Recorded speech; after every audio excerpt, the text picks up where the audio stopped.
Good day all. I'm Lakshmi Sharma, Senior Urban Development Specialist at South Asia Urban and Water Division of ADB. We'll be the moderator for the session, and the session is on governance and planning for water security. Key question for the session is how might we enhance our institutional governance and planning systems to promote water security? As you all of us know, water professionals, institutions, governance, and the planning systems are interlinked, and these are key to create an ecosystem for promoting water security. Water governance concerns the political, economic, administrative, social processes and institutions that exist for ensuring water security. What I feel is most important is also how stakeholders understand water security and its definition, and it's interlinked to elements of governance, how different elements of governance and planning could be brought together for taking forward ensuring water security. Second question is how to keep good momentum of stakeholder interest, participation, and coordination to address huge challenges, interlinked challenges related to water security, thereby sustaining water services. Today, we will hear from speakers on these important aspects and try to answer critical questions around governance, planning for sustaining or for water security. Before I hand over to first speaker of this session, let me introduce the young water professional rapporteur, Manish Bandare. He is head of the Strategy Development and Public Relations Action Reporting on the session. We have 5 speakers for today, and the session will be for about 1.5 hours. You may post your questions in the Q&A panel on the right-hand side of their screen. There is a dedicated session for the Q&A at the end. The first speaker is Ms. Marikanka Saxena. She is the founding partner of Habitat Tectonics, an architecture and the urbanism and an urban strategist and policy writer. She is currently leading the preparation of an enabling statutory and administrative framework for the implementation of integrated urban water management across Indian towns and cities. She will be sharing moving towards urban water sustainability in India, the importance of statutory, regulatory, and administrative enabling framework. As I mentioned earlier, these are very important for securing the water security. Over to Ms. Saxena. Thank you so much, Lakshmi. I'll just share my screen.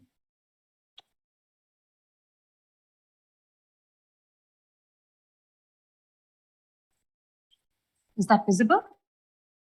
Not.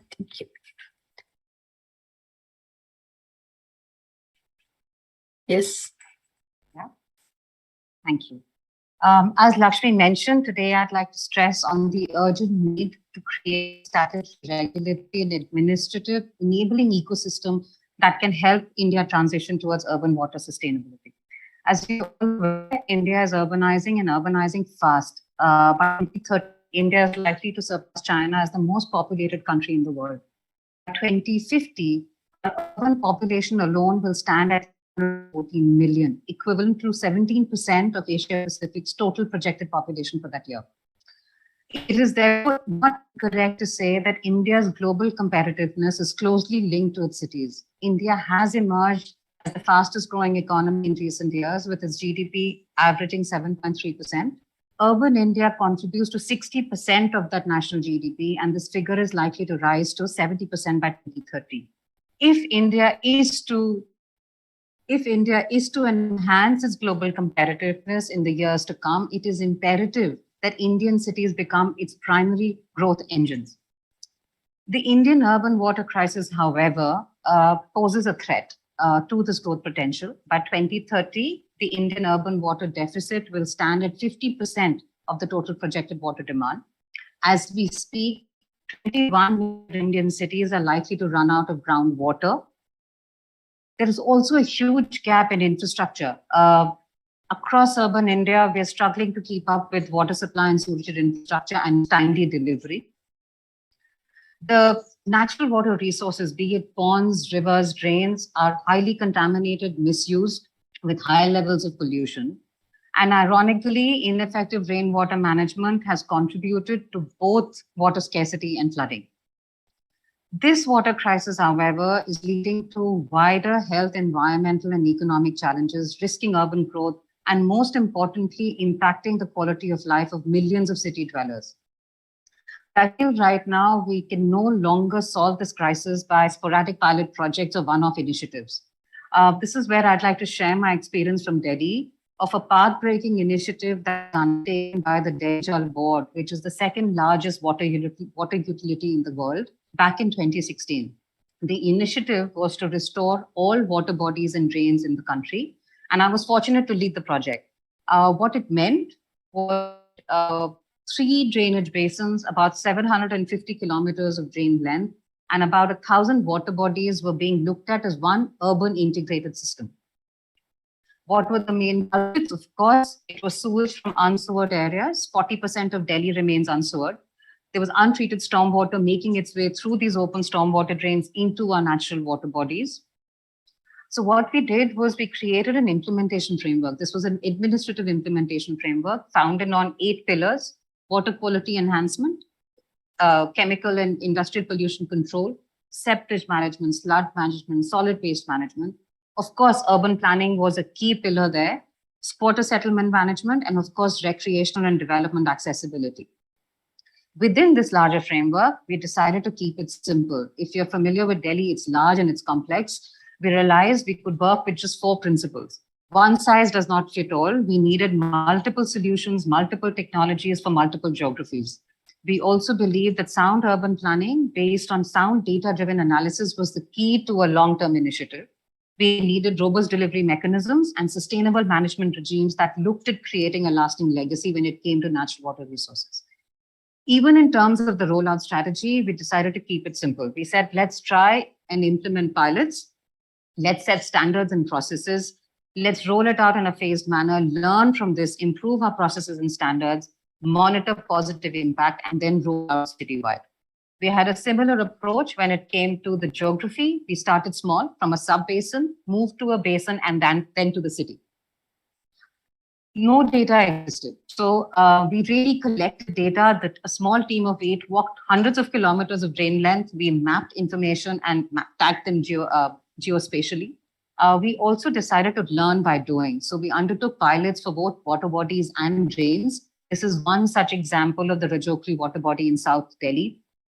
It had regular issues of contamination, encroachment, flood, and septage, and of course, just general disrepair and neglect. It was converted into a sustainable monsoon park with bioremediation to treat water, the pollution that was coming in. It has become fairly successful and is quite loved by the local community, and they use it for multiple sort of religious festivals, etc. Especially the sustainable amphitheater is quite popular amongst the kids. We also realized that over the 2 years, because we were working on ground, we had learned quite a bit. And this was sort of on-ground learning. We had to share this. So we started creating SOPs, standard operating procedures, and mapping processes. In my mind, these are like dummies guides to water body and drain restoration. It sets out a step-by-step methodology of how one can go about doing it, how to identify the right water body, what tests to undertake. Its annexures also include standard, scopes of work in terms of reference for a total station survey or the kind of consultants you would need to appoint. The idea really is to enable officers and engineers working at the ground level in various agencies to just start with the initiative. Although we were very successful, we had successful in place a robust methodology. The approach was also applauded by the National Green Tribunal, the highest court of law, the highest environmental court of law in the country. We were not able to scale. We were not able to scale and replicate as we had hoped to. And I realized that the biggest elephant in the room was that sustainable management of water was no one's baby.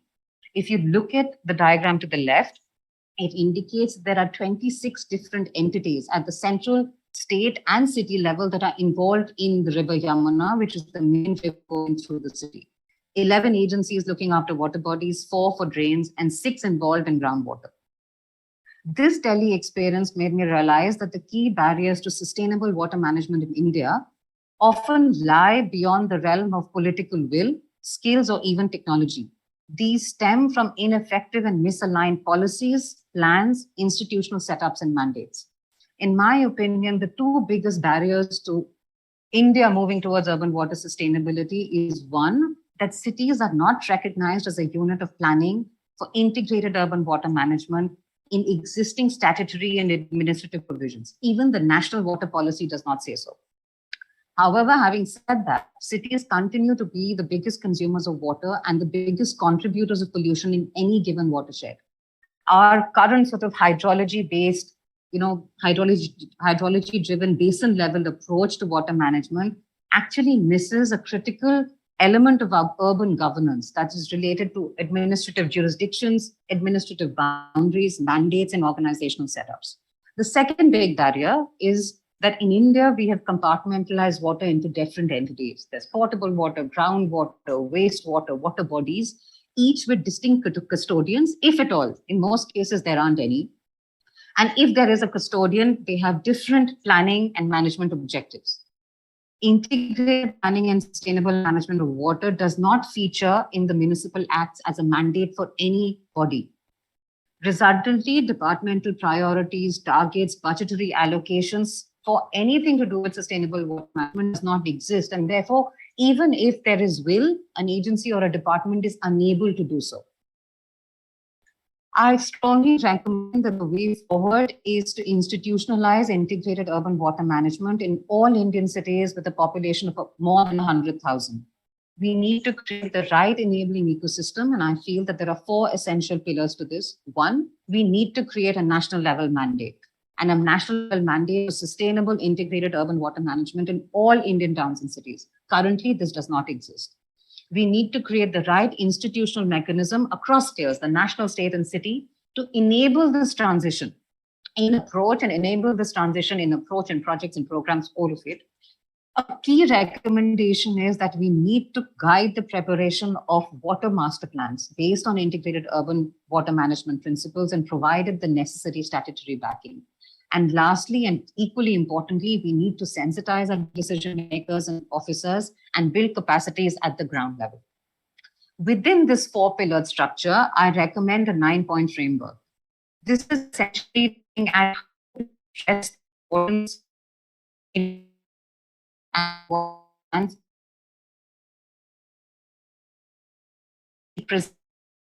excellent opportunity to actually enable the preparation and adoption of water master plans in the country. The government of India has also established the National Water Mission under the National Action Plan for Climate Change. Currently, the only reference to urban areas in the National Water Mission is ensuring that a considerable share of urban water needs is met through recycled water and alternative sources. The National Water Mission presents another opportune platform to actually stress the need for integrated urban water management in Indian cities. Some of you may be aware of the Jal Jeevan Mission Urban. It is an exemplary program for augmenting water supply and sewerage infrastructure across urban India. We must expand the mandate for the National Water Mission, for the Jal Jeevan Mission, to incentivize and accelerate the preparation of water master plans. Condition to seek financial assistance under the scheme, which is really talking about the rationalization mechanism. It's imperative that we start creating management authorities in all million-plus cities to facilitate coordinated planning and implementation of urban water management. This authority should be backed by legislation, i.e. an act, and should actually be charged with the preparation and implementation of water master plans in coordination with all parastatals, in particular, the planning department, which is responsible for preparing the statutory plan for a given city. In smaller cities, within municipalities, we need to create dedicated departments for urban water management, integrated urban water management under the municipal acts. This would require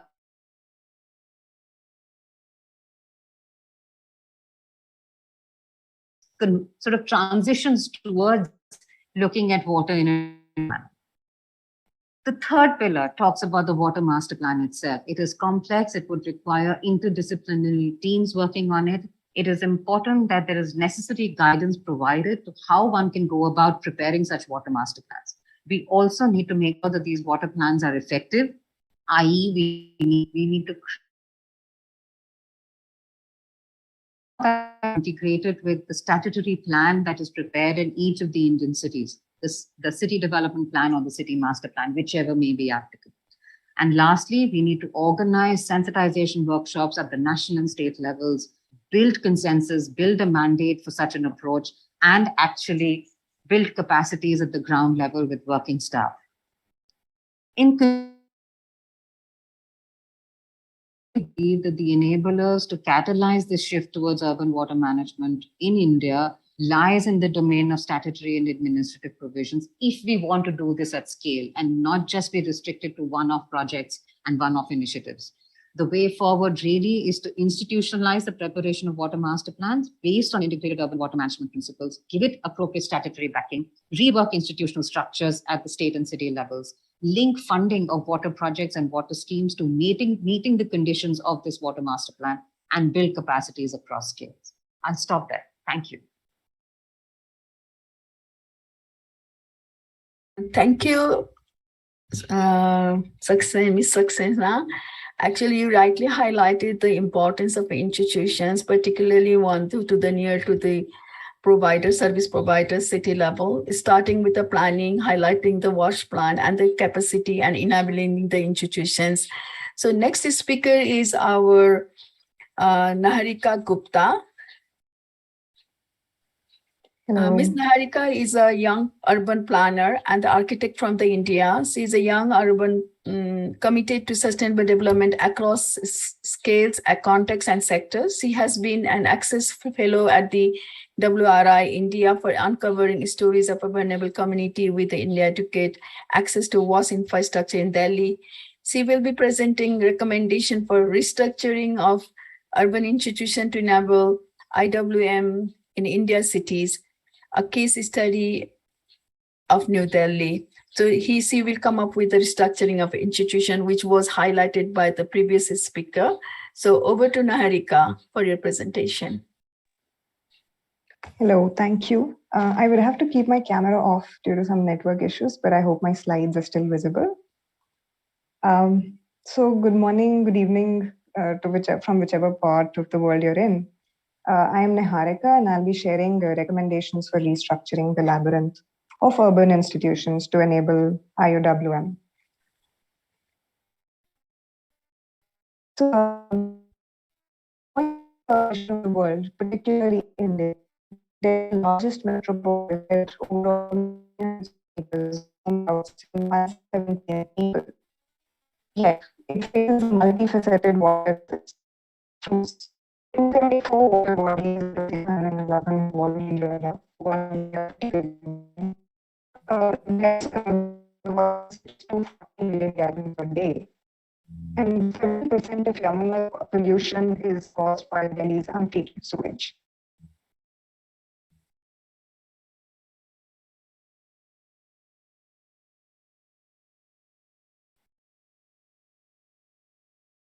So I think we have lost the Naharika. Maybe let's wait for a couple of minutes. Session. Okay. Naharika, are you there? Yes. Your voice is, I think, it's a truncated voice.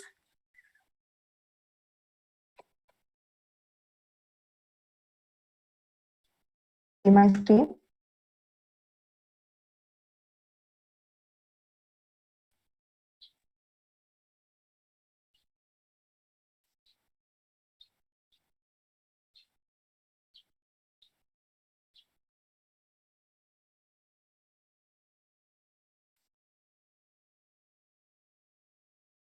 Okay. Sorry that there's some problem on the IT glitches. So maybe we can go to the next speaker, Mr. Porner. Porner is the Associate Director in the RTOU. He is a highly qualified water sector advisor with a track record of excellence delivering outcomes in the public policy and strategy.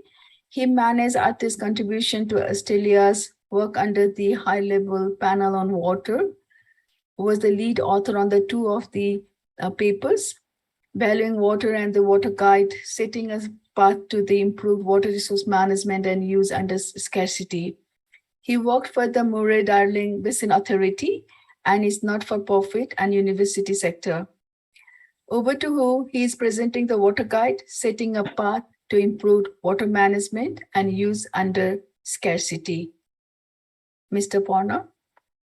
Thanks, Lakshmi, and thank you to the ADB for the opportunity to contribute to this important conference. Hopefully we have a little more luck with me than the previous presenter on the network front.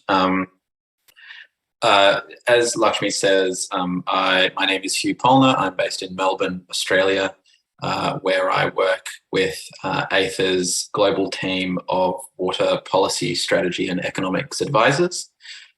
We are a specialist firm advising governments, businesses and utilities on the pressing water management challenges of the day.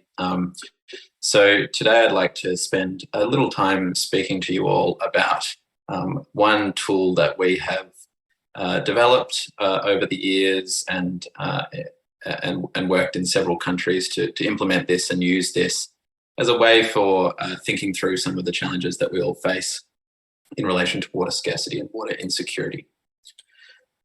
So as we are all, I think, reasonably well aware now, there is a major challenge that we face right here and now in relation to water scarcity and insecurity. There are 4 billion people, about 2/3 of the world population, that are experiencing severe water scarcity during at least 1 month of the year. Time and again, we see water crises named as a top global risk in terms of its impact by entities such as the World Economic Forum. And in this context, there are pressures both on the supply side and the demand side, with supply being diminished by the effects of climate change, environmental decline and degradation, and pollution, for example. And on the demand side, population growth, urbanisation, and economic change and development, leading to changes in the nature of demand and the timing of demand as well. And so within this context, clearly water scarcity is a major challenge that was recognised by the High-Level Panel on Water, which was convened by the UN and World Bank back in 2016 to 2018. And the work that I'm speaking about here was developed as part of a contribution to that High-Level Panel on Water by Australia, which was one of the members of the panel, and has been further developed over time. So what I'm speaking about today is a framework, and it's presented in a report, and you can see the cover of that report there, which is publicly available through the Australian Water Partnership website. And really our intention in undertaking this piece of work was to reflect on Australia's experience specifically in responding to water scarcity, which is something that Australia has had to tackle over many years and decades. And we have made many missteps, but we have made a great deal of progress as well. And so we wanted to reflect on that experience, but also then place that in the context of common global challenges. So not simply tell the story of what Australia has done in terms of the Australian water reform experience, which has been widely documented elsewhere, but try to position some of the key lessons from that experience in a way that is useful to governments in particular in making better decisions around investment, allocation and use, investment in and allocation and use of scarce water resources. So this is intended as it says there, a pathway, not a prescription. The report and the framework doesn't contain an answer. It's a means for thinking through some of the challenges that we face in responding to water scarcity, diagnosing specific issues and problems, understanding the suite of options available to us in terms of, in particular, the policy options, and then implementing solutions or charting a pathway to implementing solutions on that basis. And obviously this needs to occur in a context-specific fashion, which we're well aware of. So by way of context, this document was published initially in 2017, as I say, as an Australian contribution to the work of the High-Level Panel on Water, and subsequently reissued in 2018, and we've continued to use it in the years that follow. So this is the central kind of diagrammatic representation of the Water Guide framework, and really it specifies 6 core elements of what we regard as improved water management and use.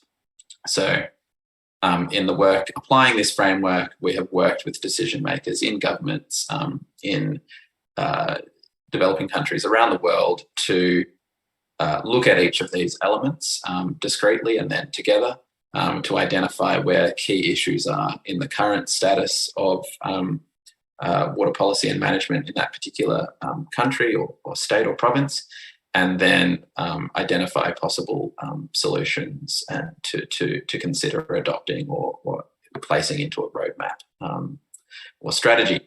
And so I'll briefly run through them. First of all, recognising the importance of stakeholder engagement and agreeing upfront a clear vision for what it is that we want to achieve through water policy and management. We have a step or an element associated with confirming that vision, and understanding the value of water in different uses. So not simply the financial or economic value of water, but obviously also the social, environmental and cultural values, for example, that water offers, and the importance of those in that particular context. Secondly, pointing to the importance of data and information, understanding changing water availability and demand over time, now and into the future.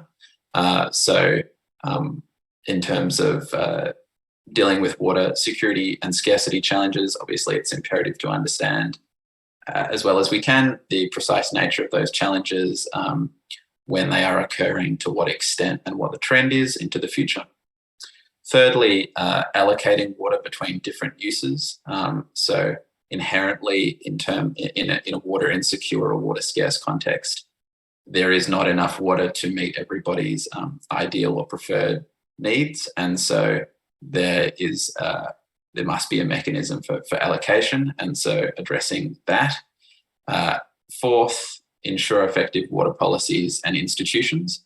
So this goes to the fundamental importance of improved governance and policy and regulatory institutions in our governments and their ability to operate effectively and work together. Fifth, develop resilient water infrastructure and services.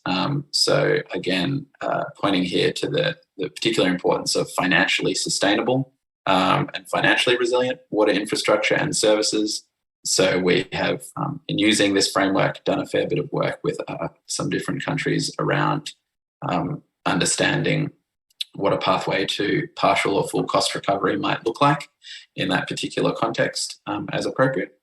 And then finally, pursuing increasingly efficient water management and use. So just pointing to the fact that this, per the design of the diagram, is not a straight line. This is an evolving process that carries on forever. No country has completed water reform, Australia included, and so that sixth step is a nod to that. So in terms of the process that we've undertaken to apply this, as I say, it is a structure or framework for dialogue and road mapping. So we've generally started with a policy dialogue with government decision makers and other stakeholders to identify challenges, moving then to more detailed engagement on a specific subset of priority issues, developing a roadmap or strategy out the back of that, reflecting those agreed priority issues and identifying how and when to go about addressing them. And our hope is that then that leads to concrete, practical, investable initiatives that can be taken forward in future phases. And so for the likes of the ADB and other donors there, I think hopefully the interest there in that is in being able to have something come out the back of a policy dialogue process that is tangible and investable, but also hoping to achieve improved coordination and delivery of existing priorities, noting that there are no greenfield sites here. There is always a historic story of ongoing water reform and water policy and management change. And so if there's the degree to which some of this sort of policy dialogue activity can improve the coordination within that existing regime, that's also beneficial. And hopefully also improving the relationship between what's happening in the policy sphere and what's happening in the sort of hard infrastructure sphere in terms of master planning for significant infrastructure improvement or development, which is generally a theme in many of the cities and countries in which we have worked. So where have we worked? We've applied this framework in several different countries of interest to this conference and this audience in the Asian region, broadly speaking, Pakistan, Uzbekistan, and Jordan. And so I'll just talk a little bit about a couple of those examples now. So Uzbekistan, we had the good fortune to collaborate with the ADB on this project, really leveraging an extensive process of project scoping and investment scoping that the ADB already had in train in relation to its activities in Uzbekistan, and in making a small injection of Australian expertise into that process to support the Uzbekistan Ministry of Water Resources to develop their national water sector strategy for the current decade. And so, as you can see there, this followed that process of initial policy dialogue, further digging down into the detail and prioritisation of issues, development of a strategy, and then we, AITHA, provided some additional assistance investigating particular options and recommendations in a couple of key areas, which were cost recovery for the irrigation sector in that country, and also water allocation reform, again, in the irrigation sector specifically. So I think it's a good example of the process, but also the potential for this to be used in partnership with entities that are much larger than my firm is, like the ADB, to hopefully just add a little bit of value and improve the efficiency and targeted nature of some of those investments that the ADB and other donors are making, obviously, in very significant dollar terms. So the second example in the region, Pakistan, moving from what was very much an irrigation and agricultural focused project with the ADB in Uzbekistan. The Pakistan project was very urban focused. Again, this was, as all of this work has been, funded by the Australian Water Partnership, and we assisted Pakistani decision makers to, again, identify and implement priority actions. So starting broad and narrowing down through a process of road mapping and policy dialogue.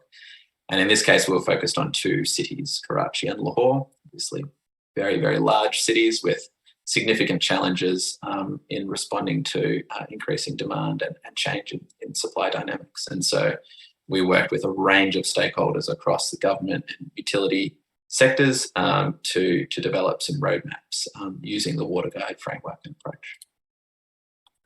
What have we learnt through this process? I just wanted to highlight a few common challenges and barriers that I think do fall out of the work that we have done in using Water Guide and working with decision makers in these countries. So time and again in our work, we've seen that water insecurity and water scarcity is leading to, obviously by definition, unsustainable surface water and groundwater use, and perceived inability to rein that in or reverse that trend. Significant pressure from growing demand for population growth and migration, interruptions to supply water for different uses and users that comes along with that, significant environmental assets at risk or in terminal decline, the often sort of unseen or unremarked upon crisis that associated with water insecurity and unsustainable use for urban, agricultural and other purposes. Agriculture being a significant user in many of the Pakistan, Uzbekistan are great examples. Agriculture is uses the lion's share of available water resources in those countries. So there's a significant pressure on that sector to transform, reform, change the way that it interacts with and uses water resources. And so that's a particular challenge, I think, in these sorts of processes is looking at the agriculture sector and what the future of agriculture and its water use looks like in those contexts.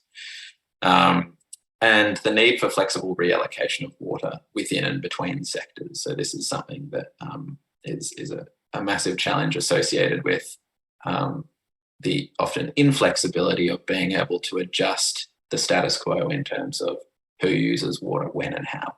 And so mechanisms to enable that are really important and often lacking.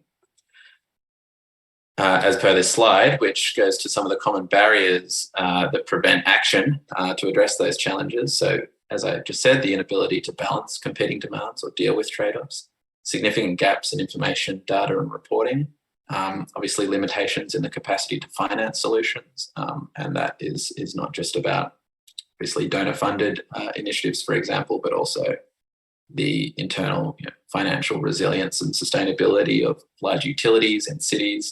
That comes up time and again as being a major challenge in the water governance space. The complications of transboundary water management as well were frequently raised in terms of the challenges that those establish for improved water management at sort of a national macro scale. The lack of a compelling narrative for reform. So in some of our work, we hear frequently decision makers lamenting the fact that the population, broadly speaking, does not want reform, does not see the benefit of reform, cannot be convinced to do things differently or allow the government or endorse the government to do things differently in relation to water management. So clearly there's a very important stakeholder engagement and kind of selling the story of reform piece there that is often missing. And other political and institutional constraints obviously are frequently mentioned.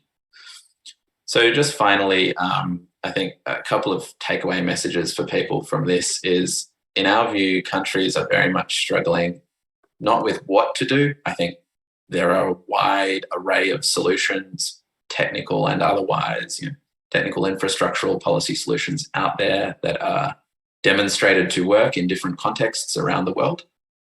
So there's a broad suite of solutions, quote unquote, to choose from.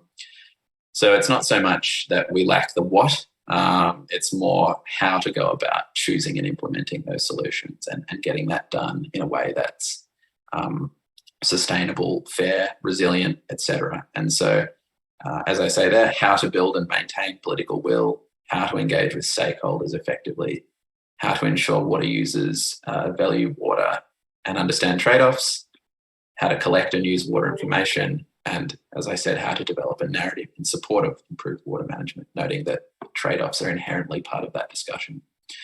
And so we hope that Water Guide has and can provide a means for starting to deal with some of those very important how questions and bringing important stakeholders and decision makers together to understand and agree on problems and look towards what a kind of practical, realistic roadmap towards addressing some of those in a prioritised, coordinated fashion, including across all of the entities that fund and do this work in these different contexts, which are many, including the ADB, and develop practical pathways to implement that. So we have found it to be useful in that context, and always happy to talk about that project work that we have done, and keen to find other ways to be using this framework and sharing some of the experience from our Australian and global team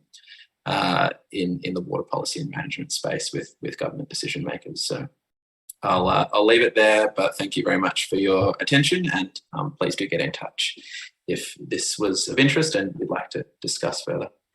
Thank you. Thank you, Paula.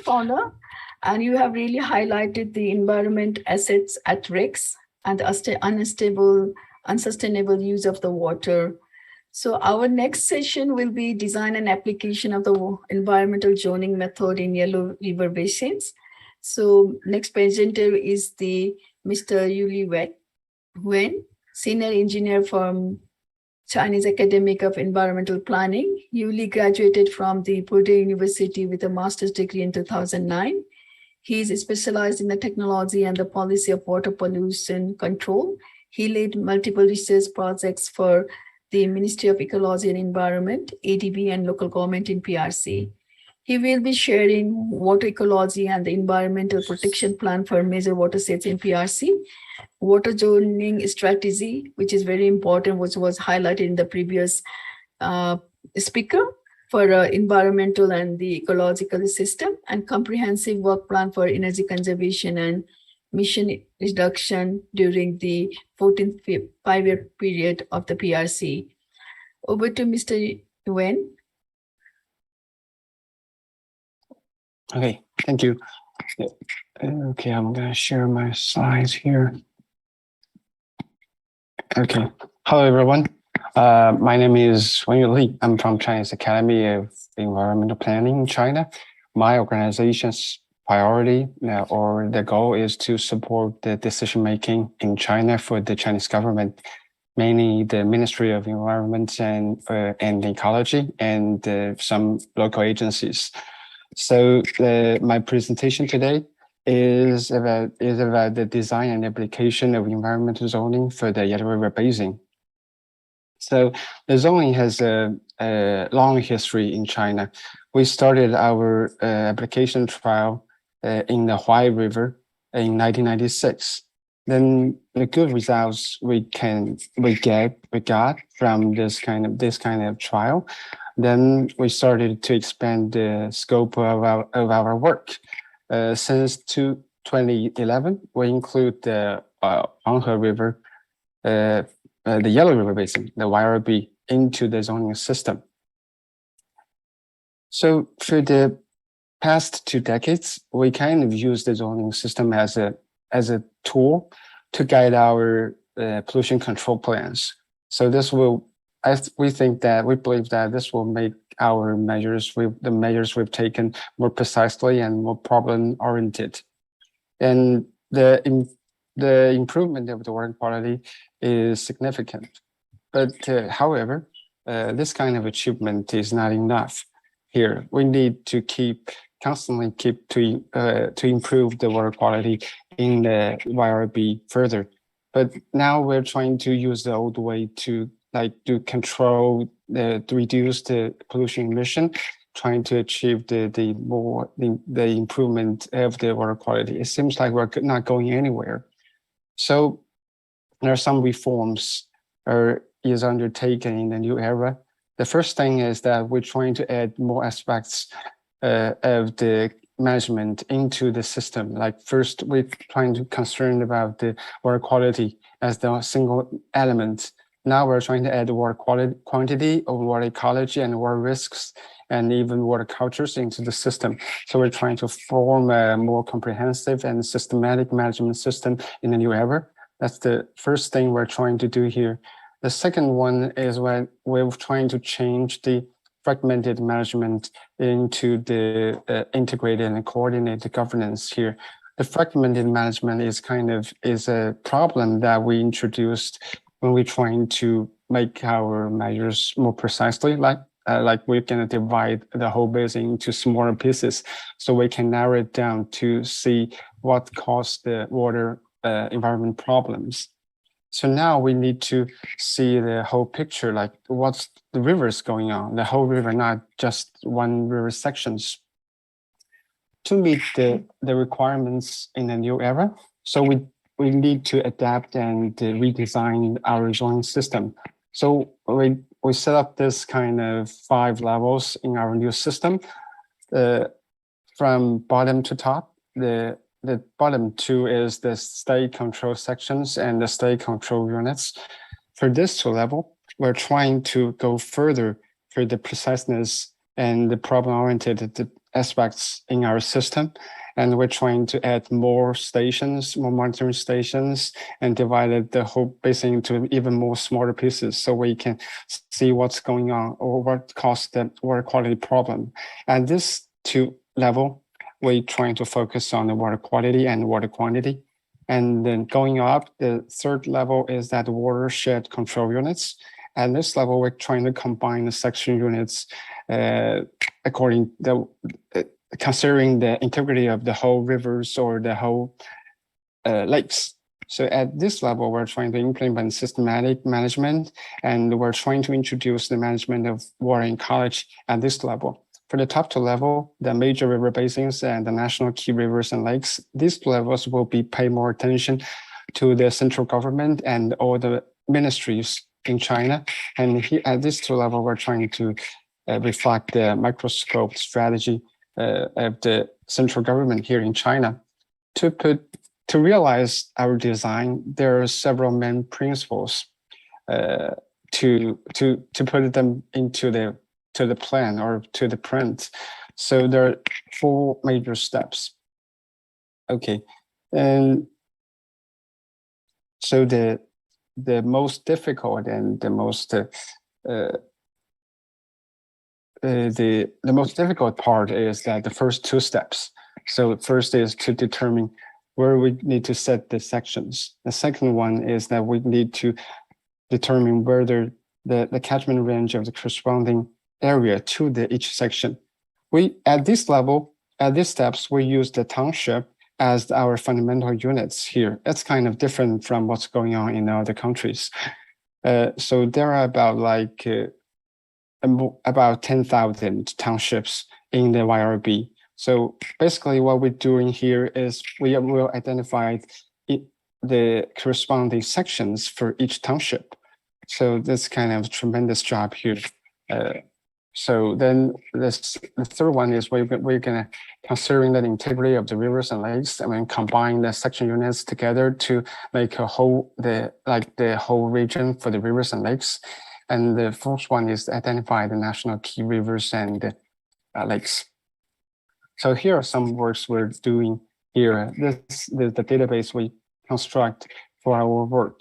This database includes the DEM of the mainland China and the vector data of the river courses, lakes, and reservoirs, and also like the administrative areas boundaries, and also the coordinates of millions outlets. So you can see here, we need to use the DEM and the river courses to identify where the water goes, the direction. And once we're trying to find the key joints of the rivers, and we set the sections. And then we will determine which the townships will influence the water quality or water ecology for this section. And then we will determine the corresponding sections for each township here. So here are some results of our work. So we set 282 state control sections in the YRB. That's kind of doubled compared to the 13th 5-year plan. So that's the 2015 to 2020. And we divided the whole basin into 281 section control units. Here are an example. We kind of zoom in to see what's going on here. So this is the Beiluo River. It's a branch of the Yellow River, and you see that each dot represents one state control sections, and seven dots, 7 sections, and then there are 7 section control units, and we combine them together. We will get the watershed control units of Beiluo River, and then we set the 58 watershed control units in the whole basin. And we identified 18 national key rivers and lakes in the YRB. Here are the applications of our rezoning system. It's a very important part of the 14th 5-year plan of water protection in China. So first is that at the national key rivers and lakes level, we identified the key strategies for each of the key rivers and lakes. So which rivers will focus on the water ecology and restoration, and which one will focus on pollution reduction, and which one will focus on the water conservation. All these requirements are kind of generalized. So going down at the watershed, the control units level, the requirements a little bit specific. So here are the example of the Fenghe River. So as it's lies in the middle reach of the Yellow River, like we see in the former picture. For the middle reaches of the Yellow River, the focus will be the pollution reduction. So here, the specific requirements for the Fenghe River is to deepen the pollution control in the Taiyuan urban agglomeration and promote the comprehensive improvement of the rural environment, such like this. So here's an example of the application of the watershed control units. And at the bottom level, that's the section control units. We're trying to implement the precise control and management here. We're trying to determine the input-output relationship of the pollution emission and water quality within the section control units, and we're trying to implement or improve our permit system and the praise system here to make them more precisely and more effectively. Here are example of what we're doing. We're trying to do in the Qinghai province. Okay, the picture should be, if you zoom in, you can see there's you can divide them into smaller pieces as section units. You can see that it will concern the whole township here. So we can enhance the implementation of responsibility here. So that's all my presentation here today. Thanks for your attention. Okay.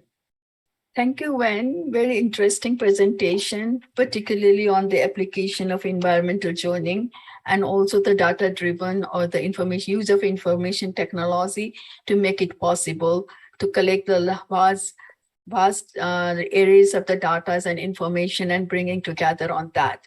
So next one is the presenter from the Asian Institute of Technology, and the presentation will be the assessment of the water security in river basins of Thailand. Mr. Kausal Chapagai, doctoral candidate, Asian Institute of Technology, and he will be presenting on the water security, urban water management, and the resource nexus. He holds a master degree in water resources and management from AIT. Over to Kausal. Thank you, Lakshmi, for your wonderful introduction. So hi, everybody. I'm Kaushal Chapagai. I'm a doctoral student at the Asian Institute of Technology, Thailand, under the supervision of Professor Mukund Babel. Currently, I'm also a visiting researcher at the UNU Flores in Dresden, Germany, taking part in the scientific training as a future environment leader within the Global Water and Climate Adaptation Center, the ABCD Center. So my presentation, as mentioned, is on the assessment of water security in river basins of Thailand. So when we talk about the term water security, so different disciplines have, like different perspective on its definition. So for example, the agricultural sector, water security is like a water input to agricultural production or the water available for food security. Likewise, for policymakers and decision maker, water security is concerned more with concern about the sustainable development or protection against water-related hazard and so on. So the term actually water security changes with the change in discipline. So a more broader and widely accepted definition of the term water security has been provided by UN Water in 2013. and based on their definition, they scope water security in terms of not only adequate water available in terms of quantity and quality, but also water that is available for socioeconomic development, for waterborne pollutions, for water-related disaster, for preserving ecosystem in a climate of peace and political stability. And moreover, water security is central to all forms of security. So if we achieve water security, we will also be achieving climate security, energy security, food security, simultaneously national water security, and so on. But a first step to enhancing or improving water security is to measure it. So as the adage goes, we cannot manage what we cannot measure. So on that note, I would like to present here the structure of our basin scale water security assessment framework that we have developed in our study.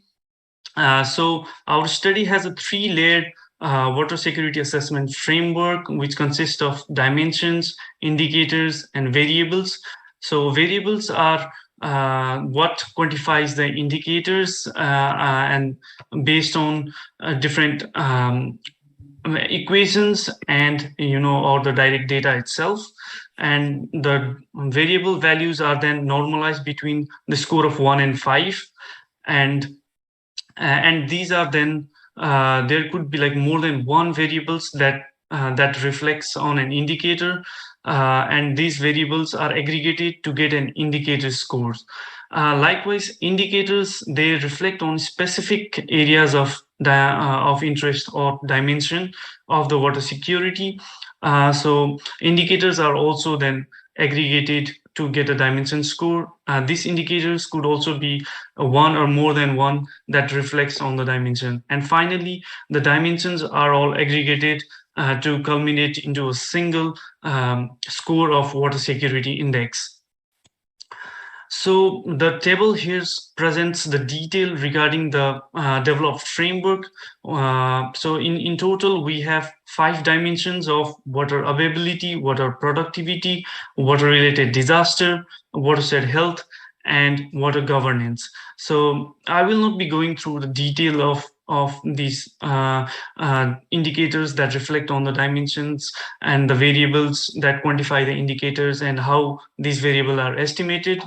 But just to give you an example, the water productivity dimension is measured through one of the indicator, economic value of water, which is quantified through the variable commercial or industrial revenue per unit water, or agricultural, aquaculture, and livestock revenue per unit water.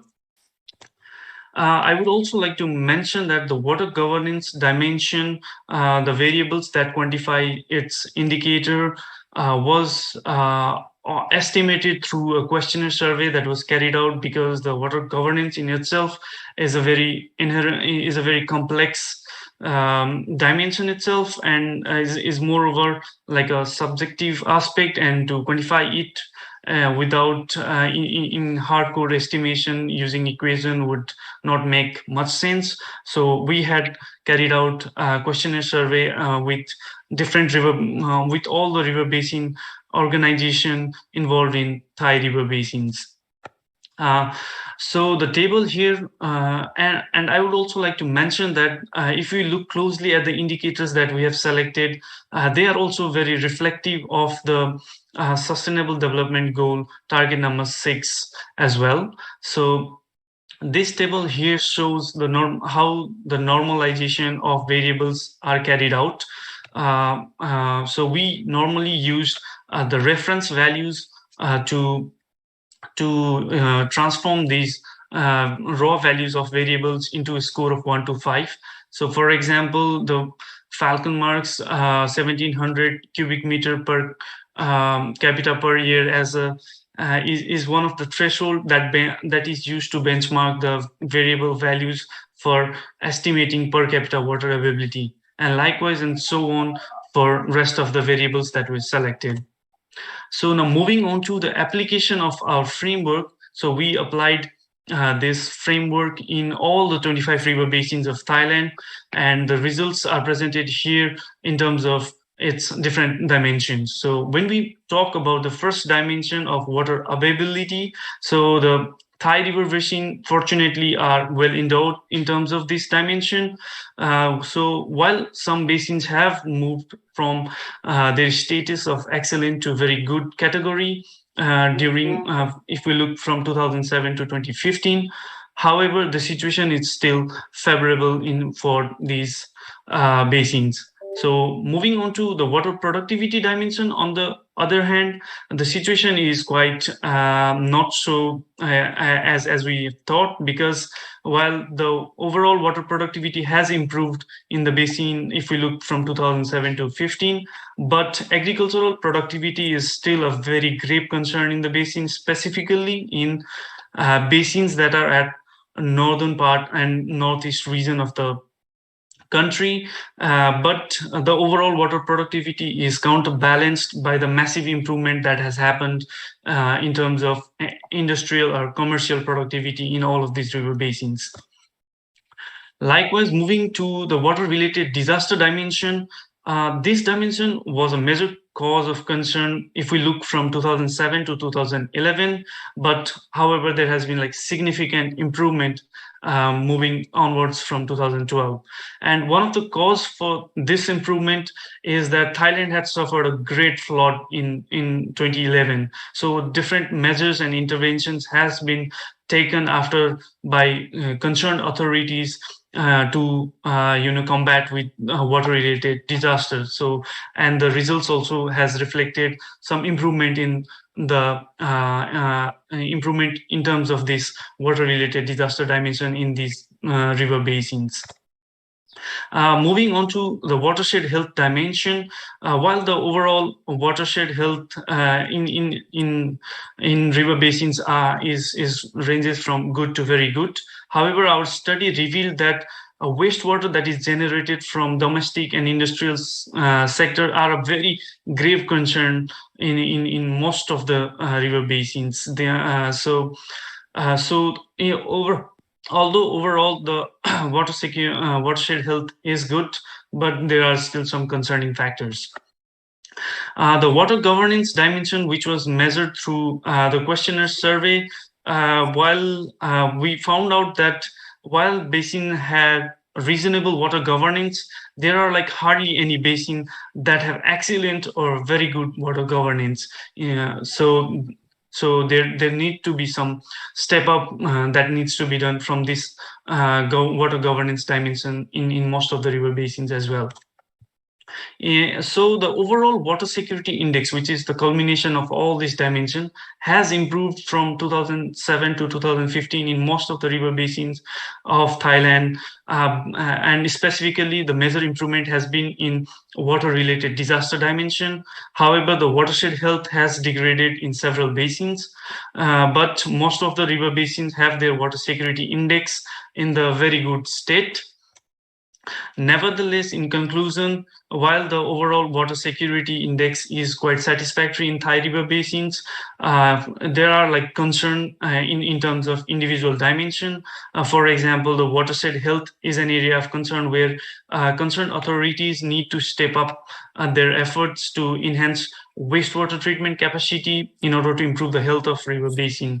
And likewise, basin also need to improve on the water productivity and water governance dimension, where authorities could emphasize on capacity building for farmer and enhance proper water resource management plans and adaptation for future water challenges.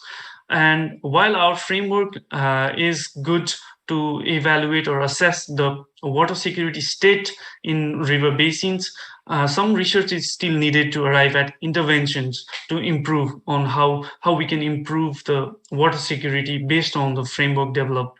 And finally, the framework is also useful to determine Thailand's progress made on the Sustainable Development Goal, specifically the goal number 6, which is on clean water and sanitation.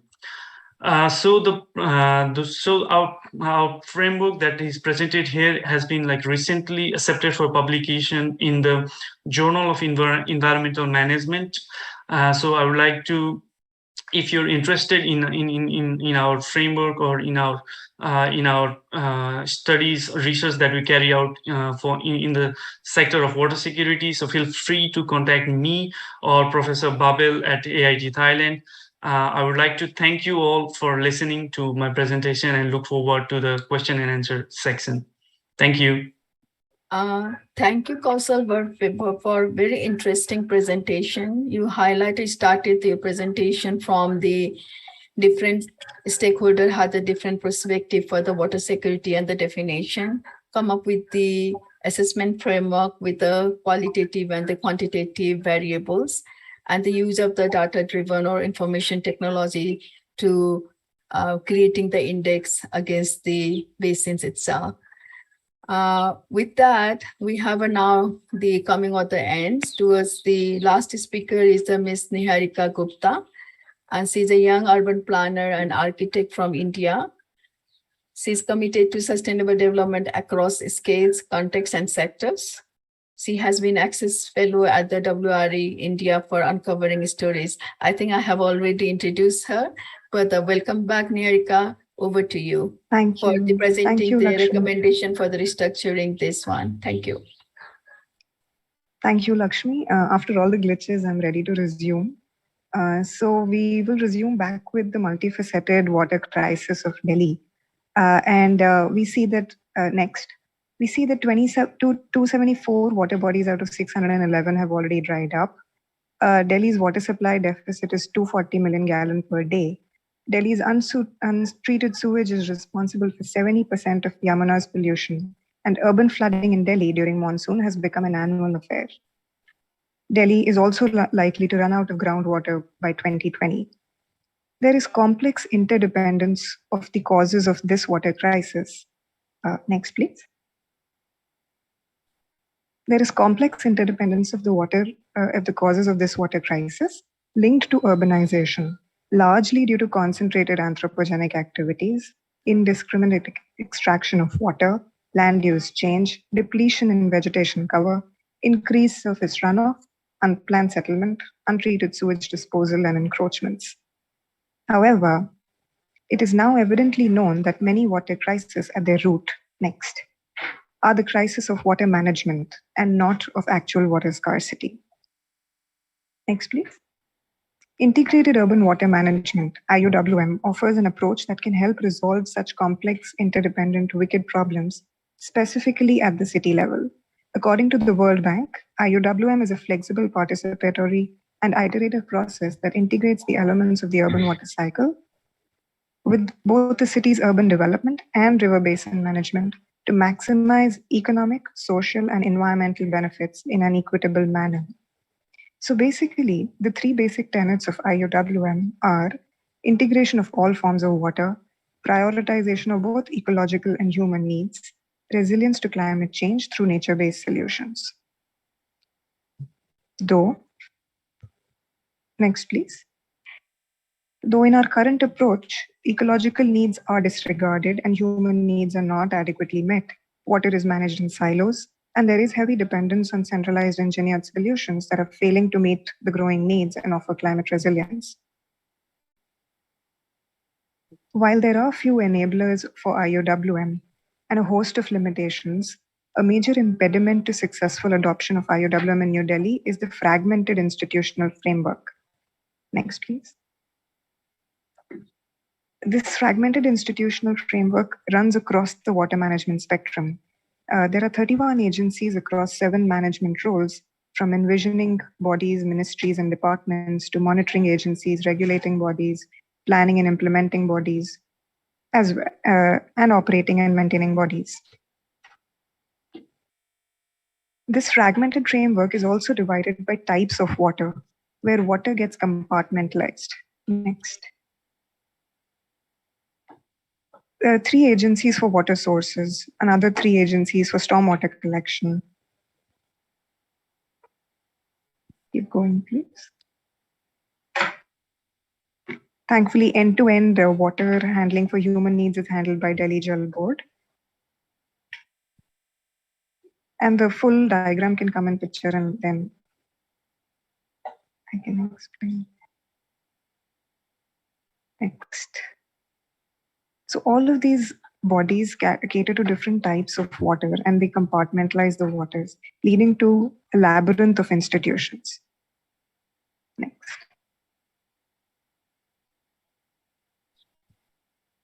The resultant, like I said, is a labyrinth of institutions engendering water mismanagement and preventing successful adoption of IUWM.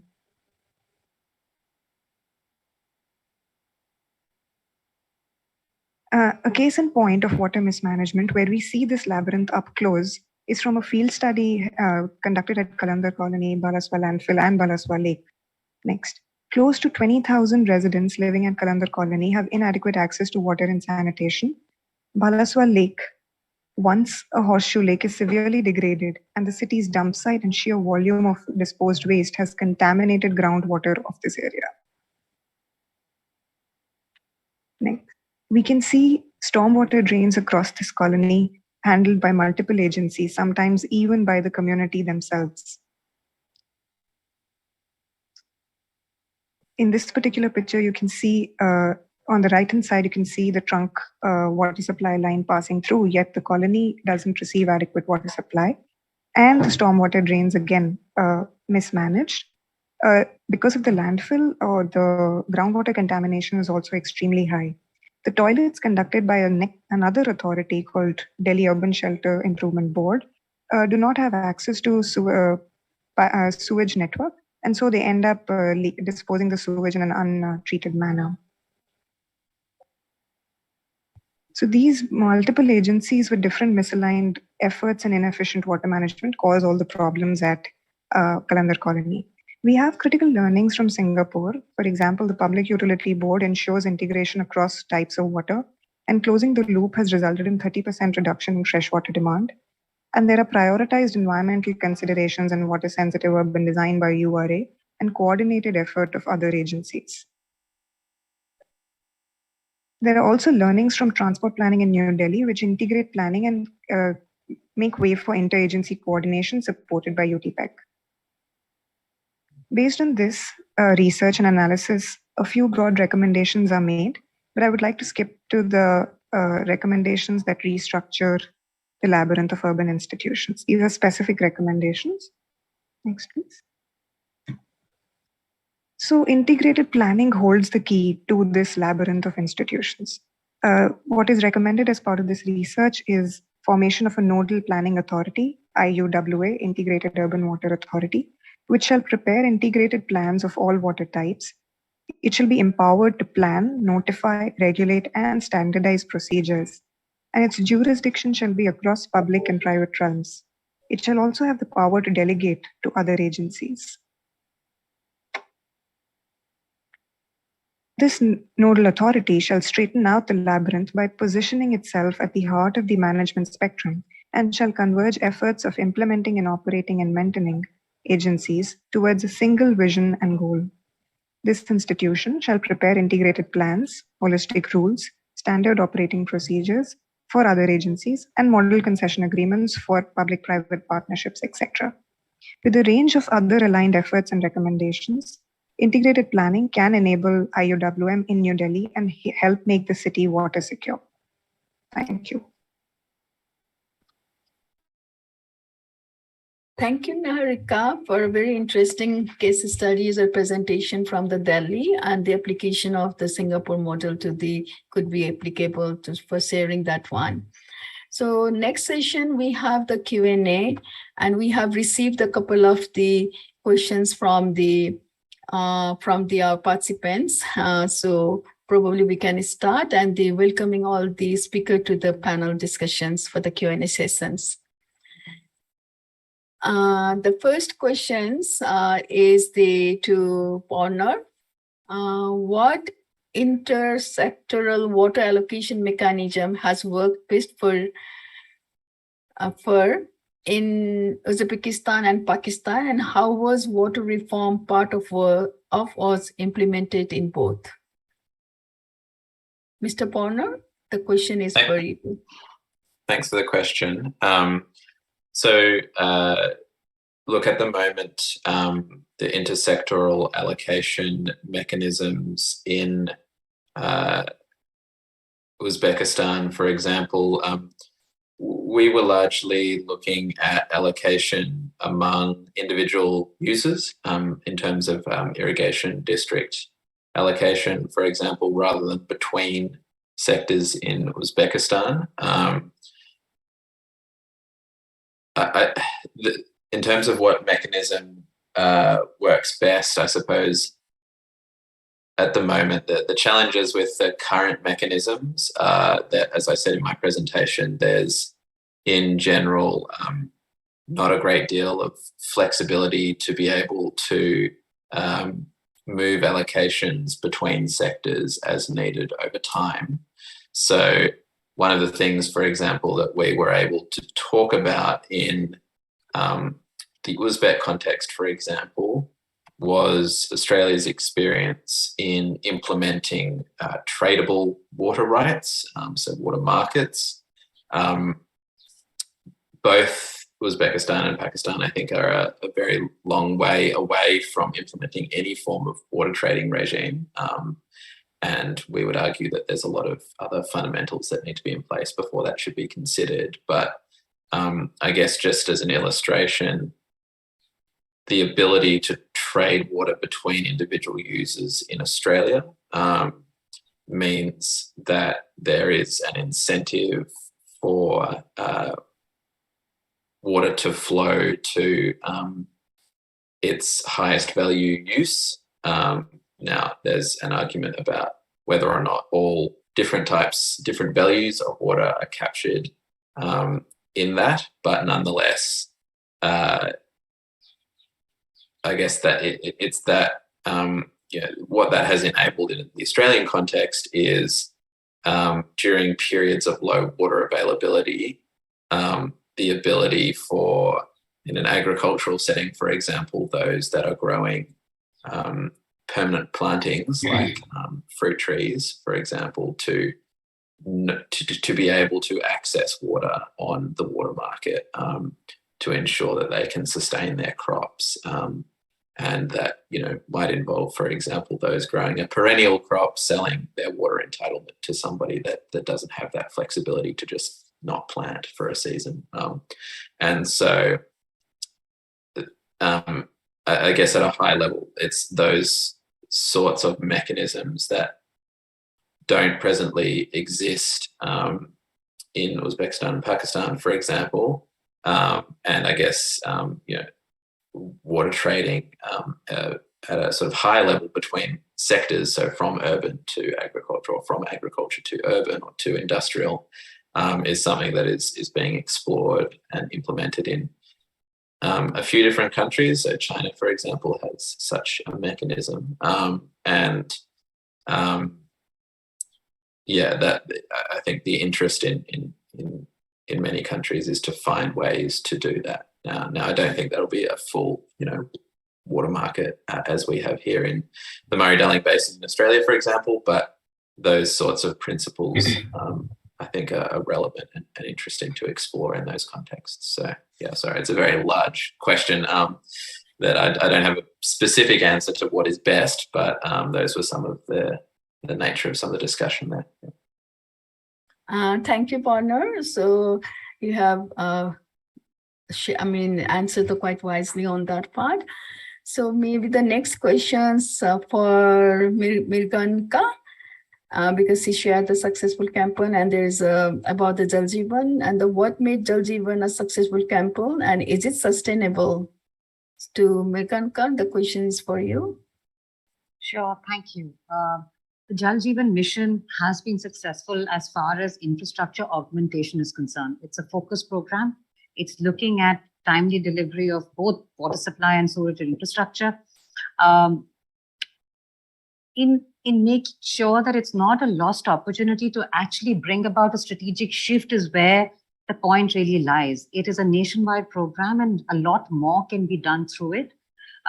Therefore, the stress is really on the need to expand its scope and use it as a platform to make sure that water is planned for well.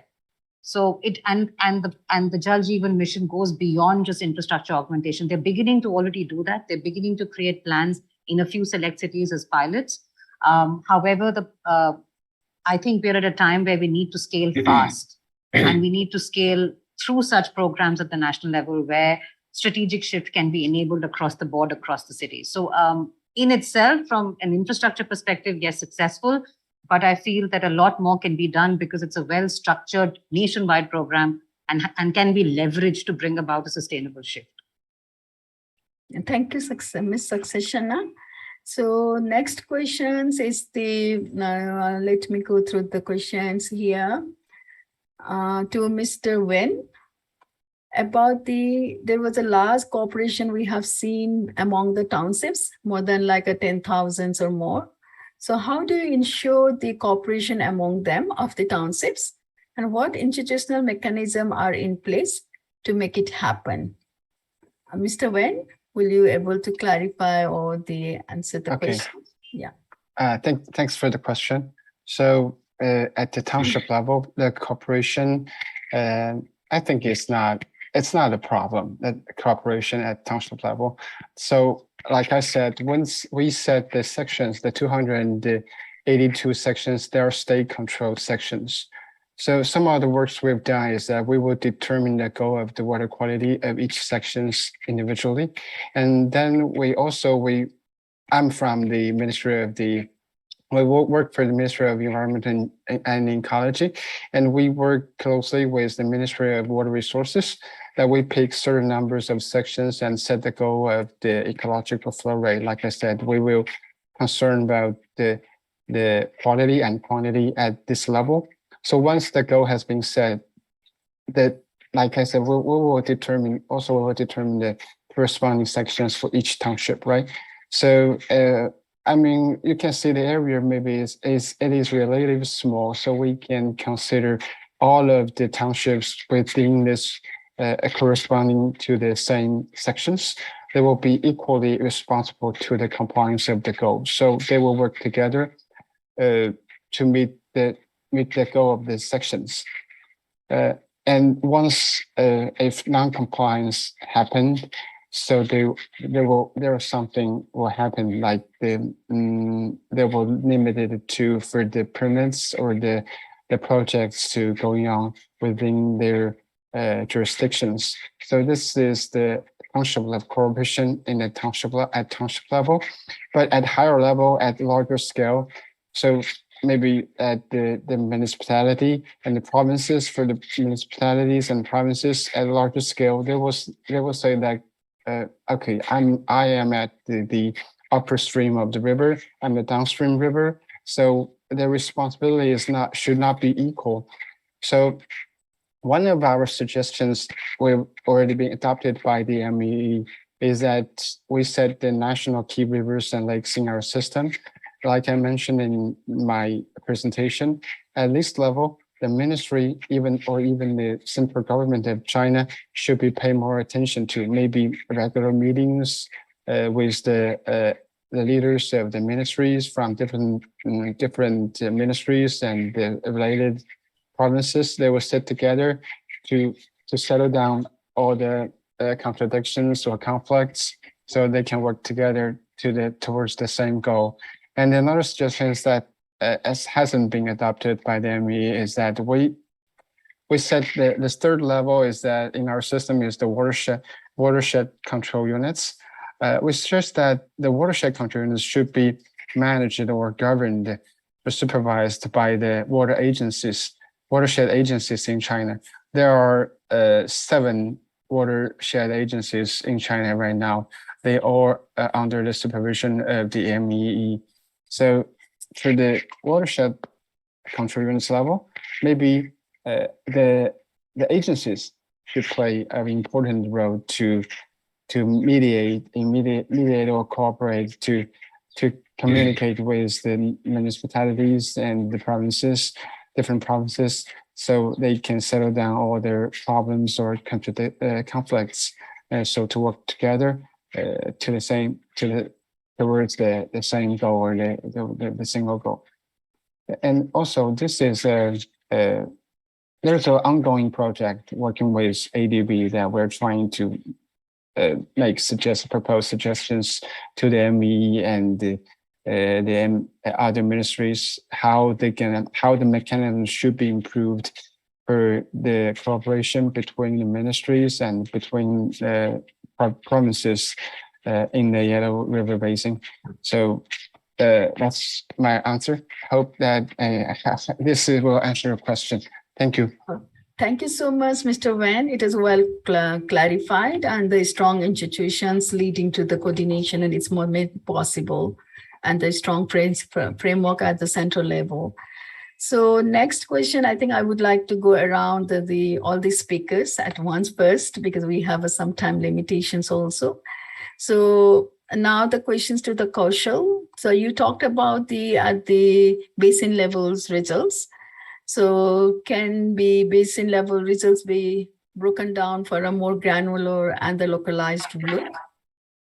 Thank you very much for this question.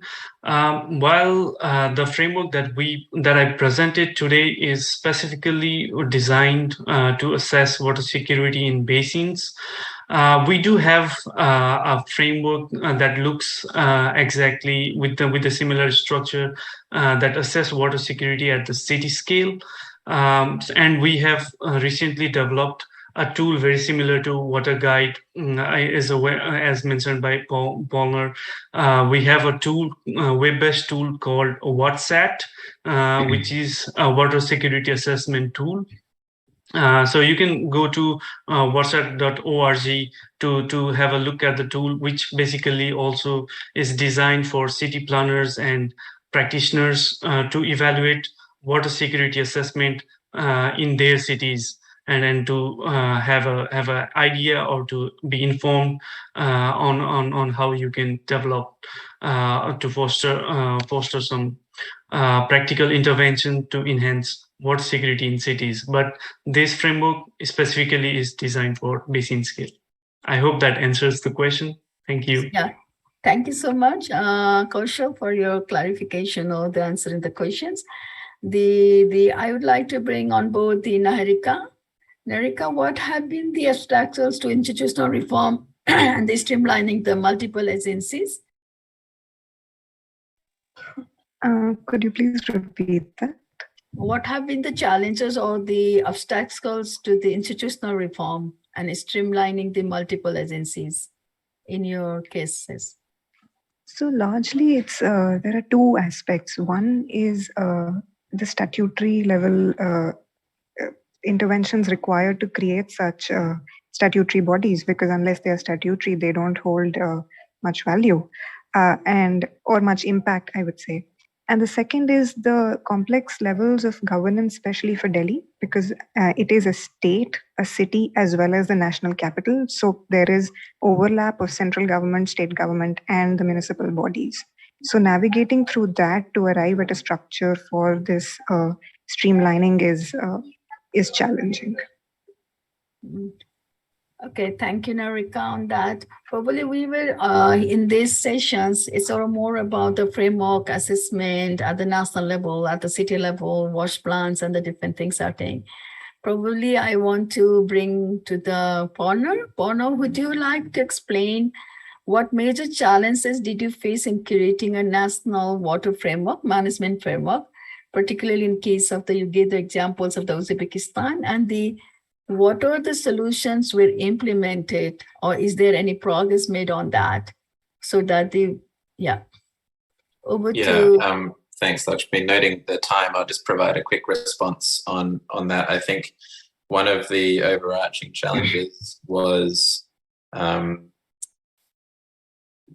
walking the line between a very infrastructurally driven strategy, which I think was something that was comfortable and familiar to decision makers there in relation to enumerating the number and type of new irrigation gauging stations that would be developed over a 10-year period, etc., new pump stations. This is in the irrigation sector, and sort of a plan to build infrastructure versus something that was more reflective of principles of integrated water resource management and was a genuine water resource sector strategy, not just an irrigation infrastructure strategy. So I think kind of navigating that, including the historical interests and politics in that country, and working with decision makers there to work through some newer, less familiar concepts in that context around demand management, financial sustainability, cost recovery, etc. That was, I think, just navigating that mix of interests and that kind of transition from irrigation infrastructure plan to integrated water resource management strategy or roadmap was quite tricky. So yeah, good question. Thank you. Thank you all of the speakers, and we are towards the closing. It was a really great presentations. And just to like to summarize from the presentations there is a need of the systematic assessment and the framework could deal with the huge challenges of the water security, and the multiplicity of the multiple stakeholders, factors influence the water securities. So governance and the planning is the key. For the sound planning is the key for the addressing the water security. With that, I hope some of the interesting discussions and the ideas can be taken forward in the futures. And it was a great learning for me, as well as I hope for the participants. Thank you all for the great presentation and the participations. And we close the sessions here.